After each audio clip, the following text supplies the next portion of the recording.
Beetroot పొడి. Naturopathy followers first ఉప్పు లేకుండా వండుకునే వంటల్లో ఫస్ట్ డే నుంచి టేస్టీగా ఏమాత్రం ఇబ్బంది లేకుండా రుచికరంగా తినే ఫస్ట్ ఐటమ్ అంటే బీట్రూటే. భారతదేశంలో హై బీపీ అనేది 50% మందికి ఉంది. పిల్లలకి ప్రీ హైపర్ టెన్షన్ కండిషన్ అనేది చూస్తే 100కి 10-15 మంది 20 మంది పిల్లలకి కనపడుతున్నది. అలాంటి బీపీకి బీట్రూట్ నెంబర్ 1 అని చెప్పొచ్చు. మామూలుగా రక్తం పట్టడానికి విటమిన్స్ మినరల్స్ బాగుండటానికి అన్నీ నేను తర్వాత చెప్తా. అందరికి తెలిసిందే. తెలియంది ఒకటి ఉంది. బీట్రూట్లో నైట్రిక్ ఆక్సైడ్ ఎక్కువ ఉంటుంది. ఈ నైట్రిక్ ఆక్సైడ్ ఉండటం వల్ల రక్తనాళాలన్నింటినీ వ్యాకోచించేటట్టు చేస్తుందన్నమాట. ఇందులో నైట్రేట్స్ లోపలికి వెళ్ళి నైట్రిక్ ఆక్సైడ్గా మారి రక్తనాళాలన్నింటినీ డబుల్ రోడ్లా చేసేస్తాయి, సింగిల్ రోడ్ నల్లా.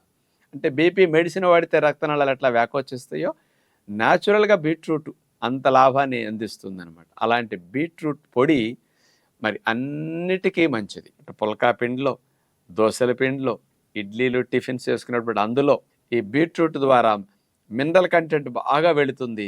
రక్తహీనత తగ్గించడానికి, రక్త పుష్టికి చాలా చాలా మంచిదనమాట. కలర్స్, ప్రిజర్వేటివ్స్, కొన్ని ఫ్లేవర్స్ ఎక్కువ రోజులు ఉండటం కోసం కాంబినేషన్ ఇస్తారు కొంతమంది.